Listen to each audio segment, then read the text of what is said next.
Allah Azza wa Jal makes you realize when He's giving you these lessons, who do they apply to? Don't think of someone else, think of yourself. بَلْ تُؤْثِرُونَ. He doesn't even say بَلِ النَّاسِ يُؤْثِرُونَ. People prefer worldly life. No. He said you have given preference. You have compared two things and you've decided one is more valuable to you. This is athara, by the way. To compare two things and decide one is more valuable to you than the other, and you give it more time and preference and priority. تُؤْثِرُونَ الْحَيَاةَ الدُّنْيَا. The word dunya is the feminine form of the word adna, which means closer, also means inferior. Allah calls this worldly life closer to you, you get things right away, and He also calls it inferior. The word dunya captures both of those things. You prefer this life, you prefer worldly life, you prefer closer life. Why? Because the things you think success are, they're right here. They're available right to you. The thing Allah calls success, like Jannah, right? Being saved from hellfire, is that something near or far in our point of view? It seems far. So Allah says, إِنَّهُمْ يَرَوْنَهُ بَعِيدًا وَنَرَاهُ قَرِيبًا. They see it very far away, but we see it very close. But the human being, he sees the house in Jannah very far, but the house he can get using a haram transaction very close, right? He sees the drinks of paradise. وَمِزَاجُهُ مِن تَسْنِيمٍ عَيْنًا يَشْرَبُ بِهَا الْمُقَرَّبُونَ. Oh, that will come when it comes. It's there, yeah, I believe that too. But the haram drink that's being offered here is right now, right? Hurun Ain, yeah, it's there, we believe. But then the haram on the internet and the haram on the television and the haram going down the street or hanging out at the mall or in the hallway in high school or at work, that's here right now. A pleasure for my eyes right now. So Allah offers something far in our view, and our pleasures are right here in front of us, immediate, right? So we take preference of this closer life. وَالْآخِرَةُ خَيْرٌ وَأَبْقَى. Subhanallah. And the hereafter is two things: better and far more lasting. Better and more lasting. Both of these words are comparative in nature. Why are the comparative words used? Because the previous ayah, did we engage in a comparison? تُؤْثِرُونَ. Tu'thiruna gives comparison. You gave preference to one over the other, so Allah gives His comparison now. وَالْآخِرَةُ خَيْرٌ وَأَبْقَى. Here, Mufti Muhammad Shafi gave an interesting example. I'll give it to you because I think it helps you internalize this lesson very, very beautifully. You know, imagine you were given two options. One, you can live in a house, small house, not furnished, not in the best neighborhood, whatever. It's a small house. But you own it. It's yours. Or you're given the option to stay in a 5-star hotel for 2 days. You're either given ownership of a house or you can stay in a hotel. Really nice one. What would any smart person pick? Either a home forever or a hotel for 2 days. Even though the home's not that impressive. What would you pick? You picked a home. That's what any sane person would do. In some sense, akhirah is like that. Since we don't see it, we think it's kind of inferior. I don't know what's going to be there. I know what furniture I want for my house right now, and what the interior decor should look like. I don't know about Jannah if they have IKEA or not over there, or if we can if they have any websites where you can pick the furniture and match or whatever. But I know about here right now. So we think of Jannah as, yeah, it's there, but I'm not so sure what's going to happen out there, right? But it's forever. And what do we have here? Forever? They tell you own the home forever, but you don't own yourself forever. Human beings, we have this innate nature in us to want to get things right away and to not want to wait. This is the nature of human beings. If you're in business and somebody offers you a product right now to sell right now at a cheap price, like if you sell something for $100, the customer says, I'll give you 95 cash. Another customer says, I'll give you 100, but 2 months from now. What are you going to do? You're going to sell for 95. You want the cash now. You need the money now. Similarly, Allah offers us Jannah, but when? Later. No brochures, no pictures, right? No websites you can visit to get a view of the property, nothing. He just tells you it's in a good neighborhood. You'll have good neighbors.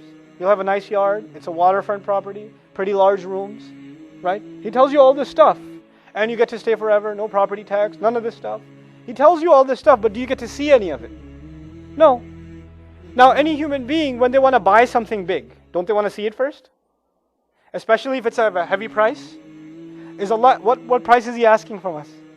Everything. Our life, ourselves, right? It begins with remembering Allah, then engaging in salah, but it's really your entire life that Allah is asking for, right?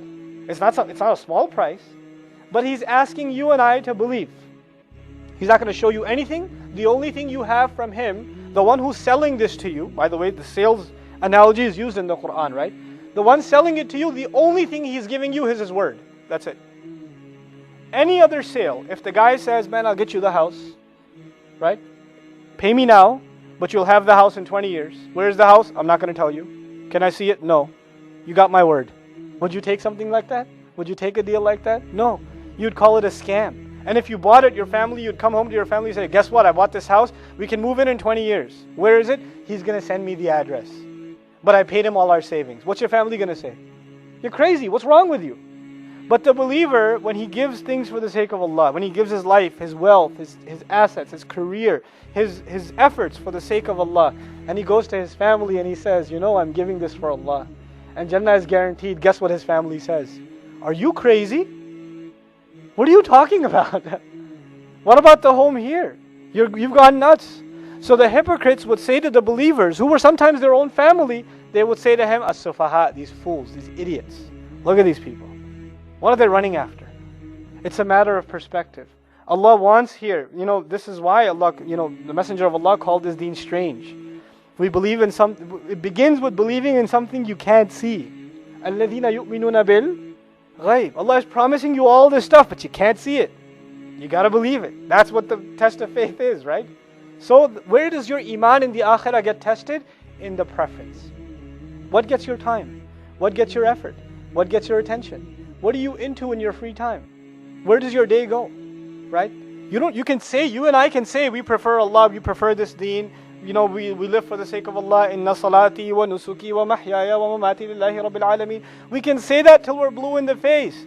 But if our actual preferences are headed in a different direction, then Allah knows.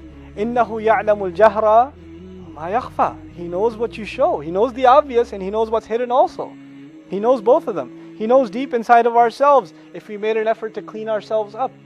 So this is something you and I have to ask ourselves in a very serious way. We have to engage in an interrogation of our own selves. We have to look deep inside ourselves to find the answer to this question. And may Allah make us of those who give preference to the akhirah over this world. Inna hadha lafi suhufil ula. No doubt it is this that has truly been in the earliest scriptures. What has been in the earliest scriptures? That the next life is better and more lasting.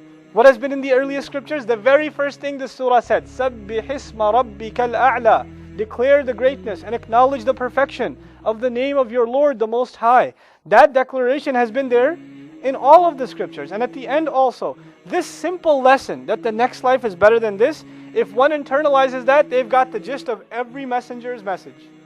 Every messenger's message. And which two messengers have been mentioned? By the way, this inna hadha la fi suhufil ula, the earliest revelations are mentioned. And in a contrast, in the previous surah, which revelation was mentioned? This one, innahu laqawlun fasl.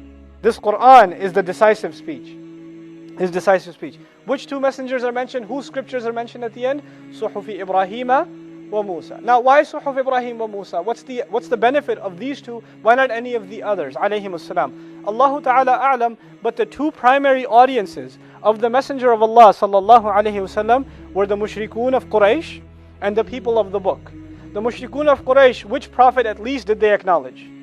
Ibrahim alayhi salatu wasalam. The people of the book, the Jews and the Christians, their legacy begins with which prophet? Musa alayhi salam. The concept of revelation begins with Musa alayhi salam. Even the Christians believe in the Old Testament, the one that was delivered to Musa alayhi salam. So the two audiences, the two primary audiences, their ears are tuned. He's not saying something new. He's the same thing your father Ibrahim said and your leader Musa said alayhi salam. It was the same exact message that's coming together here. This is the power of da'wah. And maybe that reminder will click with someone. Because remember, وَذَكِّرْ فَإِنَّ نَفَعَتِ الذِّكْرَى. Right? Remind. Perhaps reminder will have some benefit. If reminder serves to have some benefit, subhanallah.